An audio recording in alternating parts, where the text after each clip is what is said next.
Pasay is on fire. The country is experiencing what seems to be the worst heat wave in its history. Luckily, our homes sheltered us from the rising temperatures. But not all students have this privilege. The dormers, with the heat of a challenging education, still have to live in their blazing dormitories.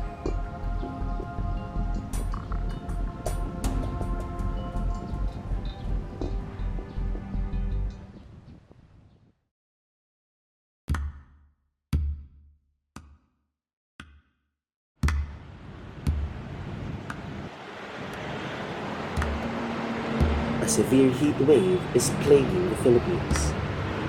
Record-breaking temperatures have been reported in the country since this April. Over time, heat indices are projected to increase up to 50 degrees Celsius. With great heat comes great discomfort. In the main campus of the Philippine Science High School, students experience not only the heat, but also the sudden changes it produced in their mode of learning. Pasay first suspended face-to-face classes due to the heat on April 2, 2024. 2 days later, the school released a memo stating that classes will be held remotely if heat indices exceed 40 degrees Celsius. The heat indices in the following days exceeded the set threshold, so classes remained online for a long period. Since April 22, the school has adopted the hybrid system for learning. To optimize the few air-conditioned rooms in Pasay, face-to-face classes alternate between grade levels. Otherwise, classes are held online. Today is Thursday, May 2, 2024. I am here in Pasay and saw the students from the 9th and 10th grades having lunch in the cafeteria. Today marks the first day of the second cycle of in-person classes for scholars under the Advancement Years Program, or AYP. According to Pag-asa, the forecasted heat index for today is 43 degrees Celsius and is classified under danger. Students have a risk of getting cramps or exhaustion, and with continued exposure to open areas like this, heat strokes are probable. With a return to the classrooms, the dormers return to their second homes. The residence halls provide lodging for students who struggle to reside in their homes during the school year. Sean is a 10th grade dormer hailing all the way from Iligan City in Mindanao. I'm from Mindanao po originally. Nag-apply po ako for dorm accommodation since wala naman po ako masyadong kilala sa Metro Manila po. Tinanggap po ako at yan po yung reason bakit naging dormer po ako. We also reached out to other 10th grade dormers living outside the capital. Miguel from Nueva Ecija, Alex from Cavite, and Mika from Rizal. During the pandemic, we moved back to the province, to Nueva Ecija, because it was just more convenient to us to have online classes since it was going to be online anyway. We didn't want to get another place in QC, so I just applied to be a dormer. I live quite far away. It's 2 hours, besides 2 hours away from where I live. So that's the main reason. For me, wala kasi magkahatid sundo. Tapos, di ako marunong mag-commute kasi strict yung parents ko. Pero added reason na rin, parang gusto nila ako maging independent. Kumbaga. The dorms also accommodate students from Metro Manila struggling to commute to Pasay. One of them is Zaira, a 7th grade dormer from Taguig. I'm a very slow person and I usually take like an hour to get ready for school. Kaya I really have to go here in the dorms para I won't go late to school. We also spoke to Benji, an 8th grade intern. He told us that traveling from his home in Parañaque to Pasay is a hectic process. I'm far from the campus, but not far enough po. So I could hatid sundo po every day, but it's a hassle, especially if you're the type to cram or you have a lot on your plate po. The dormers are not the only ones who feel the effects of the heat wave in the dorm. I'm Catherine Dela, librarian. Are you a dorm volunteer po? Yes po. Girls mains, front. I am Glenn San Buenaventura, the DSA secretary. Then as a volunteer, dorm volunteer, actually I am a volunteer at Boys Residence Hall, Annex 1. Dorm volunteers are members of the school faculty and staff who stay in the dorms to facilitate supervision. Katulong nila kami mag-assist sa mga bata. Like sa duty, pag wala sila duty during weekend na may mga students, may mga naiiwang students, kami yung nagjo-duty. Kami yung nagbabantay. So, why did you become a dorm volunteer? Malayo kasi yung inuuwian ko and then convenient yung dorm, magstay sa dorm. So, ayun. I started as a dorm volunteer kasi last 2020, I think. Kasi when PSI offered the dorms para sa stay-in kasi pandemic, then isa ko doon, then requested, then pumayag naman sila. And still, I'm grateful pa rin na kasama pa rin kami. All of them stayed in the dorms during the onset of the heat wave. Ever since the heat wave, actually, everyone's been complaining about the severe heat of the dorm. Totoo lang, parang impyerno, low-key. Sobrang init sa dorm. Like, hindi enough yung electric fan namin doon. Parang kailangan ko talaga naka-AC ako. Sa pagising po, you'll feel the sweat and moistness. Tapos, in the afternoon, if you ever go there sa lunch, it still feels so hot. And then at night, even if it's midnight, even if it's not that hot, medyo moist pa rin po yung ang hangin po. Yung ine-expect mo na from 11 to 1 or hanggang 3 o 5 a.m. malamig, mainit pa rin. Minsan magigising ka, pawis yung likod, yung batok. Usually, hindi ko kailangan ng fan, pero kailangan talaga yung fan kasi ang init. Tapos nakakatamad din sa dorm dahil sa init. They also explained why the dorms feel hot. Sa isang room po, there's only like 2 ceiling fans and there are 4 people in one room. And since nasa top bunk po ako, I only have like one portable fan and a table fan, which is not enough to like overcome the heat. May bintana naman kayo sa room. Yes po. Pero wala pong kurtina po and nakabukas po lagi yung bintana. And that kind of like makes the condition worse since napapasok po yung sunlight. Marami pong napapasok na insekto, especially at night. From our rooms, there's minimal access to fresh air. The windows in every dorm, they're covered in screens, they're covered in grills. Tapos it's very much hard to open them actually. They're very old. What makes it even worse is that for people in the right side of the dorm, when you're facing the dorm in BRHM, we're right beside a huge building. So like we really don't have access to fresh air. If anything, it's like contaminated air. Yeah. Nakatapat talaga siya sa araw. Tapos kami din third floor. So mainit talaga doon nakatutok yung araw. Pag pumasok ka ng hagdan, parang sobrang kulob kasi niya na glass panel. Tapos ang mga windows niya lang nasa bawat kwarto. So, tas may mga screen pa. So, parang nabablock niya talaga yung hangin. Tapos yung pag-akyat mo pa lang, paakyat ka ng dorm, ramdam mo na yung init. Parang ang experience mo, mauubusan ka ng oxygen kasi sobrang init. The struggles of the interns and dorm volunteers did not go unnoticed by the dorm managers. I'm Mr. Milyardo Calibara. Ako yung dorm manager sa Boys Wing. Grade level 9, 10, and 11. Aldwin Fernandez, BRH, Annex 1. Handle grade 7, 8, and 12. Emeline De Vera, Unit Head. I'm Alice De La Cruz. I'm handling grade 7, 8, and 11 na girls.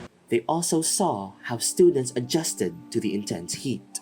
Actually, even before etong mga suspensions, may mga dormer na rin talaga who make adjustments, even without, ini-inform na lang kami. Kasi nga, minsan, kung mainit din talaga. Yung iba, nag-a-ask na sila na if they could, minsan hindi nag-a-ask.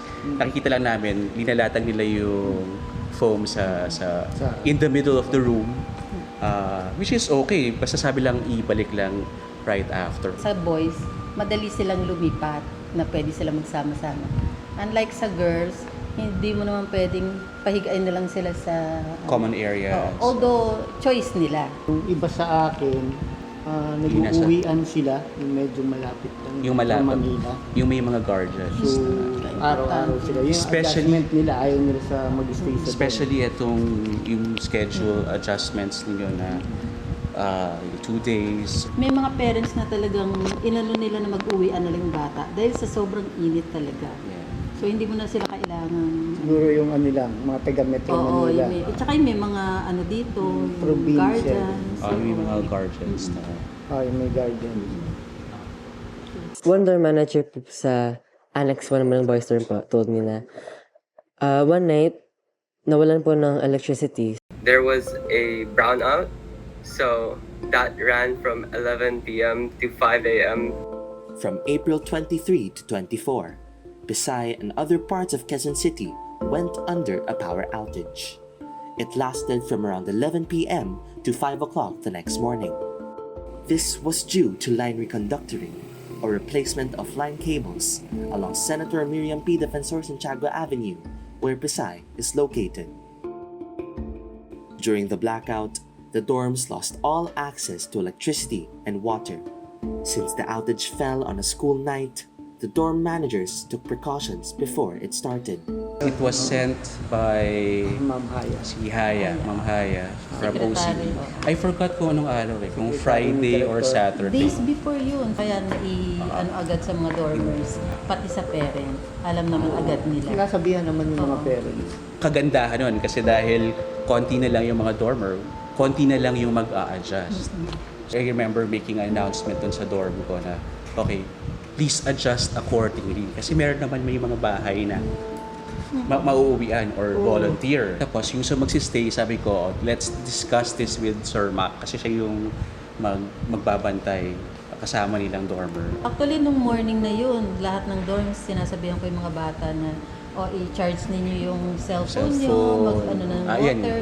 Water, maligo bago matulog. Isa-isa Para lahat ng makakasalubong kong dormer. Tapos pina-announce ko rin doon sa paging system. We opened the AC nung isang conference room or study area. So, several of them stayed there. So, kumbaga, yung lamig nakapondo. Lumabig yung room at least for several hours, I guess. Pero syempre, during nung wala ng kuryente, nag-aano talaga. Nagra-rounds pa rin yung mga dorm managers. Chine-check yung mga bata. Okay, Ano naman yun talagang SOP naman yun. Oo. The dormers were expected to adjust to the impending blackout, but some stayed on the campus. Bago naman kami na. May-message kami ng dorm manager namin. Sinend nila sa girls dorm GC namin na sina ng dorm manager. Mga nung Sunday. So since yung power outage nung Tuesday, sinend sa amin nung Sunday. They were warning us na maybe we'd want to call our parents and pick us up. I only found out the afternoon that Tuesday. I thought that the power outage won't be so bad. But yeah, we were very much unprepared for it, all of us. Some people really just wanted to stay, siguro kasi wala silang mapagstayhan nung Tuesday night. Tapos they wanted to get the card on Wednesdays. Sean, Mika, Miguel, and Alex recounted their experiences when they stayed in Pasay on the night of the outage.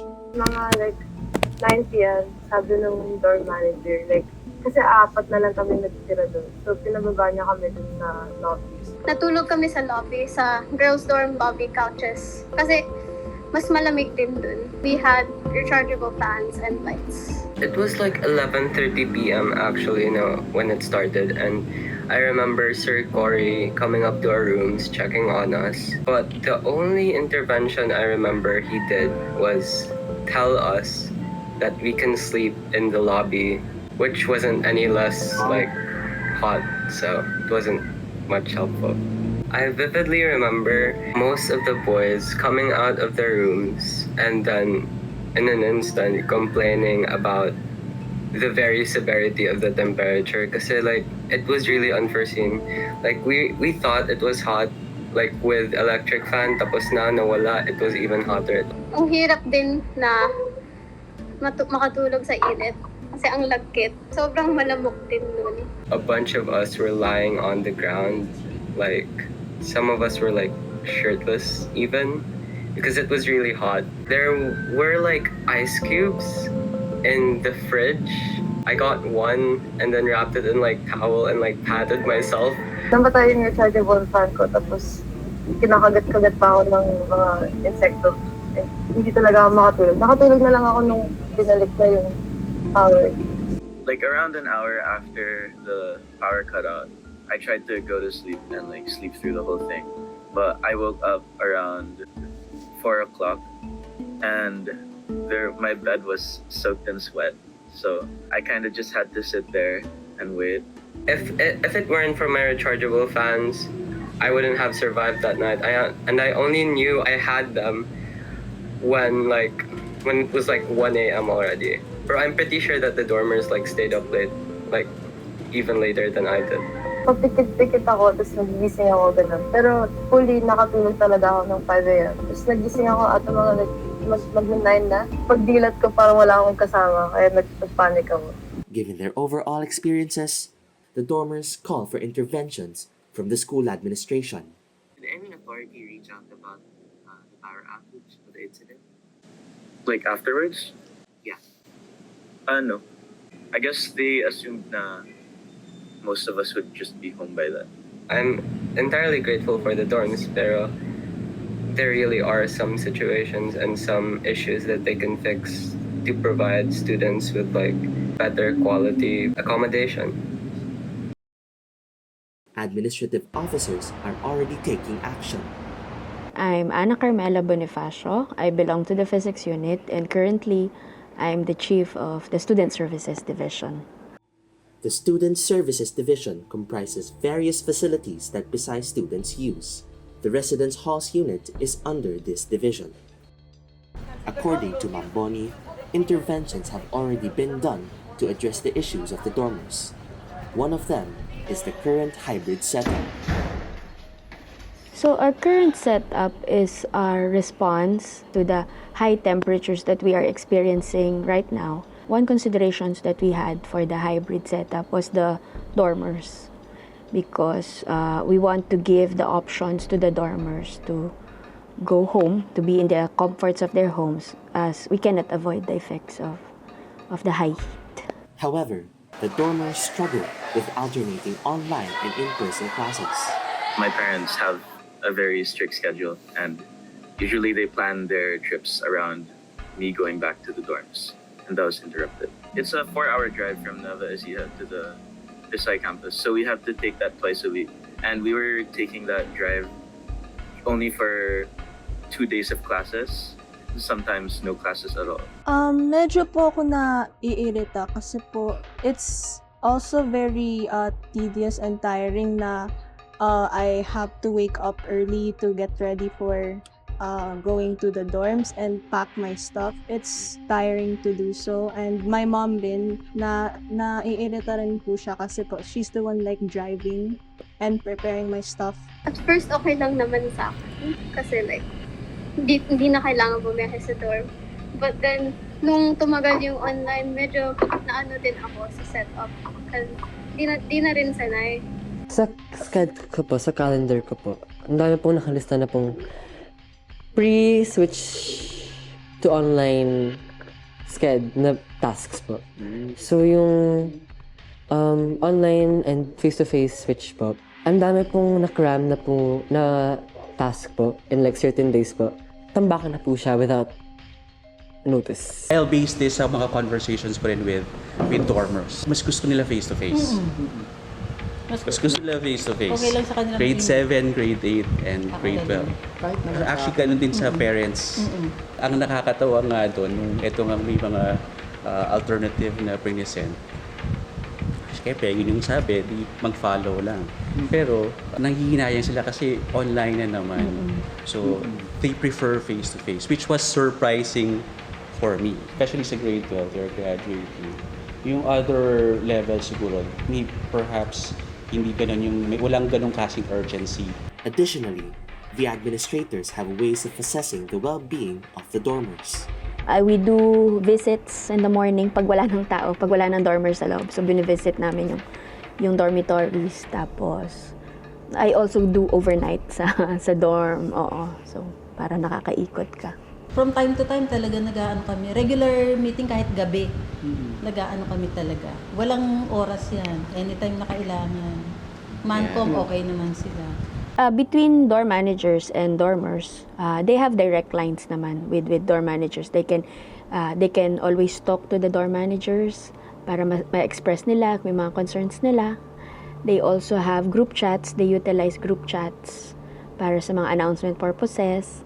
Saka per residence halls, may mga whiteboard sila doon. So the students can write their observations, their concerns there, kung may mga repairs. So yun yung mga ginagawa nila. On the other hand, proper ventilation remains a solution that dormers and dorm volunteers look forward to. I think for one is better ventilation din. Kasi medyo maliit din yung bintana namin sa dorm. Kaya mas mainit talaga yung singaw. I-check lahat ng windows kasi medyo marurupok na rin. Para pag mainit, i-open lang lahat. Tapos siguro kung kaya mag-install ng mga ventilation like exhaust fans, yung mga ganon. In line with proper ventilation, one thing was most frequently brought up. Maybe I'll bring in aircon. Una sa lahat, magdadagdag ako ng aircon. Please, gusto ko na talaga ng aircon. I'd install aircon, of course. I've noticed po that most of my roommates and the other dormers, when I try to talk to them, they'd always complain about how it's so hot in the dorms and that I should add an aircon and stuff. Basta places na mas accessible yung aircon kasi may study room naman. Pero tiga third floor ako. Sa ground floor yun. Magsiset up ako ng laptop, gano'n. Hindi siya convenient para sa akin. Siguro, first floor, may isang room na may aircon para tumambay yung mga tao doon. Sa ibang dorm yon, sa mga annex dorms, yun yung may air condition. Pero dito sa main, wala. Ang mga rooms na may air condition is sa mga annex, yung mga room ng staff mostly. Pero hindi ata lahat gumagamit. Sa boys, merong gumagamit, pero dito sa girls, wala. We addressed this to the dorm managers. Their response? Actually, madali yung bumili ng unit. Yung supporting facility. Like, for example, kaya ba ng electrical? Anong tawag doon? Magpapalit tayo ng electrical yan. Hindi, siguro hindi na magiging possible yun. Kasi ito, madadagdag tong building na to. So, dagdag gastos na naman sa electrical yun. So, hindi kakayanin ng voltage na natin. School administrators exhaust all efforts to mitigate the effects of the heat wave in the dorms. However, financial and logistical considerations hold them back. Nevertheless, Ma'am Bonnie assures the dormers that their concerns are heard. Dormers are on their tender age. Bata pa kasi yung mga dormers natin. So, they need all the care that the community can give to them. So, the residence halls help the parents, which are the prime carers of the students, here in school. So, nakaalalay naman yung residence halls sa kanila.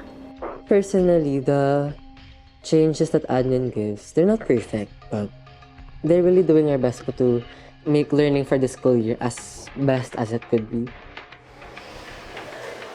Given their living conditions, the dormers choose between comfort and learning.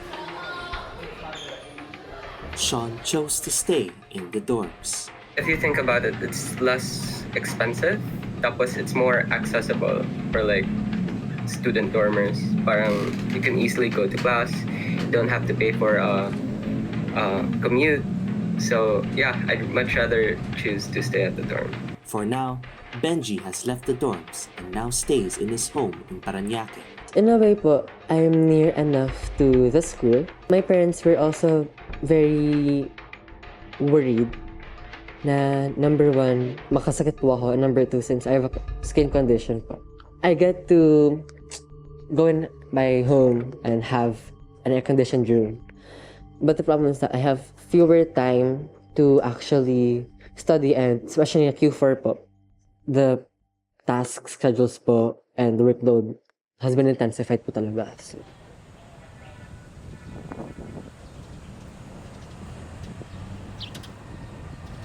Pisay is on fire. Surviving in Pisay isn't the only trial that dormers go through. At the expense of their comfort, interns brave the high temperatures and push through with their education. School administrators are doing their best to beat the intense heat in the dorms, but they can only do so much. They are bound by the limits of money and feasibility. Despite these efforts, nature persists. The stifling weather affects no single group of people. The swelter causes suffering not only to the dormers, not only to the administration,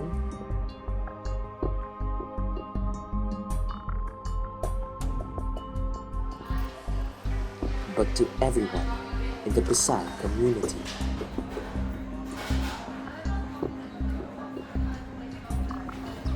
I am Jini Dela, keeping the fire burning.